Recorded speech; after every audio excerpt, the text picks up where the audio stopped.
വിനോജി AKCയുടെ പുതിയ വീഡിയോയിലേക്ക് എല്ലാവർക്കും സ്വാഗതം. എല്ലാവർക്കും ആദ്യമായിട്ട് എൻ്റെ കുടുംബത്തിന്റെയും ഹൃദയം നിറഞ്ഞ ക്രിസ്മസ് ആശംസകൾ നേരുന്നു. അപ്പൊ ഇന്ന് ക്രിസ്മസ് സ്പെഷ്യലായിട്ട് ഞാൻ ഉണ്ടാക്കാൻ പോകുന്ന ഒരു ചിക്കൻ കട്ട്ലേറ്റ് ആണ്. കട്ട്ലേറ്റ് എങ്ങനെയാണ് ഉണ്ടാക്കുന്നത് നമുക്ക് നോക്കാം. ഇതിനകത്ത് ഞാനൊരു 3/4 കിലോ ചിക്കൻ എടുത്തിട്ടുണ്ട്. ഇതിനകത്ത് ഉപ്പും കുരുമുളക് പൊടിയും കൂടെ ചേർത്ത് ഞാൻ കുക്കറിനകത്ത് ഒരു വിസിൽ കൊടുത്ത് വേവിച്ചതാണ്. അതായത് ചിക്കൻ ആയിട്ട് പെട്ടെന്ന് വേകും.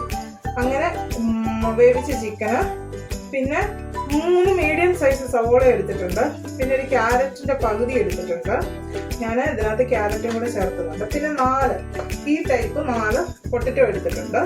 പിന്നെ ഇഞ്ചിയും വെളുത്തുള്ളിയും കൂടെ ക്രഷ് ചെയ്തുകൊണ്ട്, കരിയാപ്പല, കുറച്ച് മല്ലിയിലയുണ്ട്, പിന്നെ ഒരു 4-5 പച്ചമുളക് അരിഞ്ഞതുണ്ട്. അപ്പം ആദ്യം നമുക്ക് സവോള വഴട്ടാനിടണം. ആ വഴുന്ന സമയം കൊണ്ട് നമുക്ക് ചിക്കനും പൊടിച്ചെടുക്കണം, പൊട്ടറ്റോയും പൊടിച്ചെടുക്കണം. അതായത് മിക്സിയുടെ ചെറിയ ജാറിൽ നമുക്ക് ഇതിൻ്റെ ബോണെല്ലാം കളഞ്ഞിട്ട് ഒന്ന് ക്രഷ് ചെയ്താൽ മതി. നന്നായിട്ട് പൊടിഞ്ഞ് കിട്ടും. നമുക്ക് ഓൾറെഡി വെന്തമായതുകൊണ്ട് ഇതിൻ്റെ വെള്ളമയമെല്ലാം ഞാൻ ഊറ്റി കളഞ്ഞ് വെച്ചേക്കുന്നതാണ്. അപ്പം ഈ കട്ട്ലേറ്റ് ഉണ്ടാക്കുമ്പോൾ നമുക്ക് വെള്ളമയം ഒട്ടും ആവശ്യം ഉണ്ടാവില്ല. വെള്ളമയം ഉണ്ടെങ്കിൽ കട്ട്ലേറ്റ് പൊടിഞ്ഞു പോകും. അപ്പോൾ നമുക്ക് സവോള വഴറ്റാനിടാം. സവോള നമുക്ക് ഇട്ട് കൊടുക്കാം. വെളിച്ചെണ്ണയാണ് ഒഴിച്ചേക്കുന്നത്. ആവശ്യത്തിന് എണ്ണ ഒഴിച്ചു കൊടുത്തിട്ടുണ്ട്.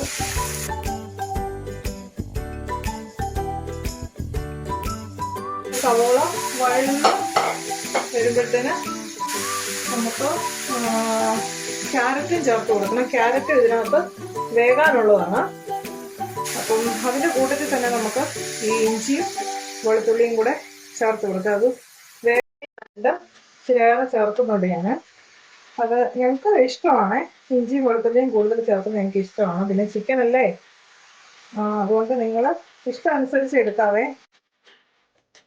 അപ്പം ഇത് വഴലട്ട് ആ സമയം കൊണ്ട് നമുക്ക് ഉരുളക്കിഴങ്ങും പൊടിച്ചെടുക്കണം, ചിക്കനും പൊടിച്ചെടുക്കണം. ഇതിനകത്ത് ഞാൻ ഉപ്പ് ചേർത്താണ് ഇട്ടേക്കുന്നത്. ഒരു ലേശം ഉപ്പിട്ടിട്ടുണ്ട്. നമുക്ക് ഈ ലാസ്റ്റ് നോക്കാവൂ.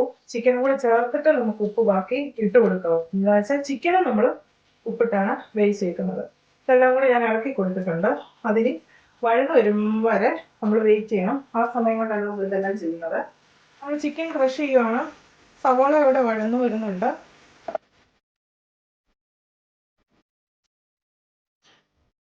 നമ്മൾ ചിക്കൻ എത്ര തോർത്തി വെച്ചാലും അത് ശരിക്കും ഒരു ചെറിയ നനവ് കാണും. കേട്ടോ, അത് നമ്മൾ അടുപ്പിലിടുമ്പോൾ ശരിയാക്കുള്ളൂ. അങ്ങനെ ഈ ചിക്കൻ മുഴുവൻ ഞാൻ പൊടിച്ചെടുക്കട്ടെ.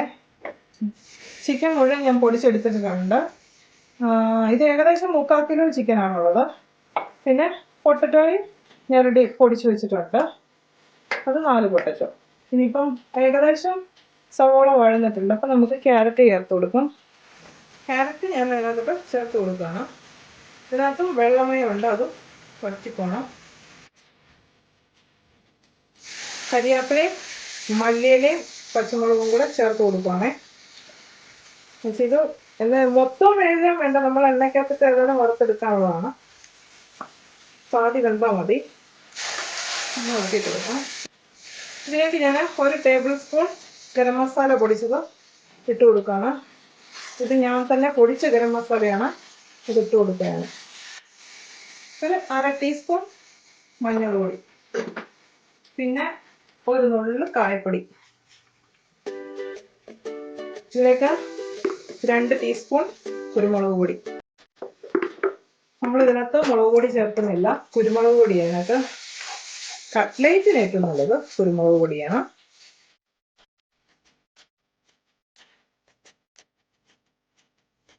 ഇതിലേക്ക് ഞാൻ പൊട്ടറ്റോ ആഡ് ചെയ്ത് കൊടുക്കുകയാണ്. ഞാൻ ലാസ്റ്റിലെ ചിക്കൻ ചേർക്കത്തുള്ളൂ.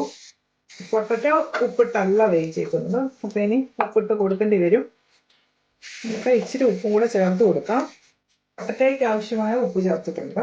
നമുക്ക് ചിക്കൻ ചേർത്ത് കൊടുക്കാം. ഇനി നമുക്ക് ചിക്കനും കൂടെ ഇതിനകത്ത് മിക്സ് ചെയ്തിട്ട് ഉപ്പ് നോക്കാമേ. ഞാൻ 1/2 ടീസ്പൂൺ കുരുമുളക് പൊടിയും കൂടെ ചേർത്ത് കൊടുത്തു. അതിന് ഉപ്പ് കുറവാണ്. ഉപ്പും കൂടെ ചേർത്ത് കൊടുക്കുക. ഇതും കൂടെ ഒന്ന് നമുക്ക് ഇളക്കണം. നമ്മൾ ചിക്കൻ ഇട്ട് കഴിഞ്ഞാൽ അധികം തീ കൊടുക്കേണ്ട കാര്യമില്ല. ഓൾറെഡി ചിക്കൻ വെന്തതല്ലേ. ഇനി ഇത് മിക്സ് ചെയ്ത് ഒന്ന് ഒരു ചെറു ചൂട് വരെ 6 വരുന്നിടം വരെ നമുക്കിത് വെയിറ്റ് ചെയ്യണം. അല്ലെങ്കിൽ നമ്മളിത് കൈകൊണ്ട് ഇത് കട്ട്ലേറ്റിൻ്റെ ഷേപ്പ് കൊടുക്കാൻ നമ്മുടെ കൈ കൊള്ളും. അപ്പോൾ ആ ഒരു നമുക്ക് കയ്യിൽ പിടിക്കാൻ തക്ക ചൂടാകുമ്പോഴത്തേക്ക് നമുക്ക് എടുത്ത് ഷേപ്പ് കൊടുക്കാം. അതിന് നമ്മളിത് ഷേപ്പ് കൊടുക്കാൻ പോകണം. ഞാൻ ഇച്ചിരി വെളിച്ചെണ്ണ കയ്യിലോട്ട് തേച്ചിട്ടുണ്ട്. എന്നിട്ട് ഒരു ചെറിയൊരു ഉരുള എടുത്തു. നമുക്ക് ഏത് ഷേപ്പ് വേണമെന്ന് വെച്ചാൽ അതിനനുസരിച്ച് കൊടുക്കുക. എന്നിട്ട് ഈ കൈ വെച്ചിട്ട് ഇങ്ങനെ ഒതുക്കി കൊടുത്താൽ മതി. ഞാൻ ചെറിയ കട്ട്ലേറ്റ് ഉണ്ടാക്കുന്നത്. അല്ലെങ്കിൽ ഈ സ്പൂൺ എടുക്കുക, സ്പൂണിലോട്ട് വെച്ച് ഇങ്ങനെ അമുക്കി കൊടുത്താൽ മതി. പണ്ടൊക്കെ ഞാൻ കണ്ടിട്ടുണ്ട്, വീട്ടിലൊക്കെ ഉണ്ടാക്കുന്ന കണ്ടിട്ടുണ്ട്. ഇങ്ങനെ ഞാനിങ്ങനെ ചെയ്യാറില്ല. സ്പൂണിൻ്റെ ഷേപ്പിൽ കിട്ടും. പക്ഷെ അത്ര പെർഫെക്റ്റ് ആയിട്ട് എനിക്ക് തോന്നിയിട്ടില്ല. ഞാനിതൊന്ന് മൊത്തം ഒന്ന് ഷേപ്പ് കൊടുക്കട്ടെ.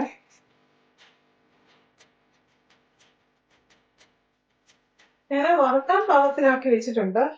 മുട്ടയുടെ വെള്ളക്കകത്ത് മുക്കി നമുക്ക് ബ്രെഡ് ക്രംസിനകത്ത് മുക്കി എടുത്ത് വെച്ചാൽ ഇതെല്ലാം നമുക്കത് ഡയറക്റ്റ് വറുത്തെടുക്കാം. ഇത് നമുക്ക് ഇതുപോലെ തന്നെ എടുത്ത് ഫ്രീസറിൽ വെക്കണം.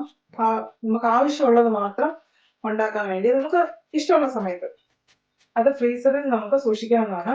ഏകദേശം 1 മാസം വരെ നമുക്ക് സൂക്ഷിക്കാവുന്നതാണ്. ഇത് എന്നാൽ ചൂടായിട്ടുണ്ട്. നമുക്ക് അതിലേക്ക് പതിയെ ഇട്ട് കൊടുക്കാം. ഏത് പ്രോഗ്രാമിനാണ് നല്ലൊരു സ്റ്റാർട്ടറായത്. എന്തായാലും നമുക്കധികം ഒരു മീഡിയം ബ്രൗൺ കളർ ആവുന്നിടം വരെ നമുക്കത് വറക്കണം. പിന്നെ ഇഷ്ടമുള്ള ഷേപ്പ് കൊടുത്ത് ഉണ്ടാക്കാം. ഞാനിപ്പോൾ ഹാർട്ടിൻ്റെ ഷേപ്പ് കൊടുത്തേക്കുന്നത്. ബാക്കി ഷേപ്പും കൊടുത്തിട്ടുണ്ട്. അത് നമുക്ക് ആവശ്യമുള്ളത് ഞാനിപ്പോൾ വറക്കുന്നത്. ആയിട്ടുണ്ട്, ഏകദേശം ആയിട്ടുണ്ട്. ഒരു 1/2 മിനിറ്റ് കൊടുക്കണം നോട്ടെ. തീ ഓഫ് ചെയ്തു. ഞാനിത് എണ്ണക്കകത്ത് നീങ്ങി എടുക്കുകയാണ്. ഇത് അത്രയ്ക്ക് വലിയ ഷേപ്പ് എന്താ പറയുന്നത്, കംഫർട്ടായിട്ടൊന്നും ചെയ്തില്ല. അത് ഞാൻ കൈ കൊണ്ട് ചെയ്തുകൊണ്ടാണ്. ഇതിൻ്റെ മോൾഡ് കിട്ടും. ആ മോൾഡ് നമ്മൾ ഇത് പരത്തിയിട്ട് മോൾഡിനകത്തോട്ട് വെച്ചാൽ മതി. അതപ്പോൾ കറക്റ്റ് ഷേപ്പ് നമുക്ക് കിട്ടും. നല്ല ഒരേപോലെ കിട്ടും. അപ്പം ഞാനിത് പാത്രത്തിലോട്ട് എടുത്തിട്ട് കാണിക്കാം. നിങ്ങൾക്ക് എല്ലാവർക്കും ക്രിസ്മസിന്റെ സ്പെഷ്യലായ ചിക്കൻ കട്ട്ലേറ്റ് ഇഷ്ടപ്പെട്ടു എന്ന് വിചാരിക്കുന്നു. ഇഷ്ടപ്പെട്ടത് എനിക്ക് കമന്റ് ചെയ്യണം. ഇത് ഉണ്ടാക്കി നോക്കണം. ഇതുവരെ എന്റെ ചാനൽ സബ്സ്ക്രൈബ് ചെയ്തിട്ടില്ലെങ്കിൽ സബ്സ്ക്രൈബ് ചെയ്യാൻ മറക്കരുത്. ലൈക്കും കമന്റും മസ്റ്റായിട്ട് കൊടുക്കുകയും വേണം.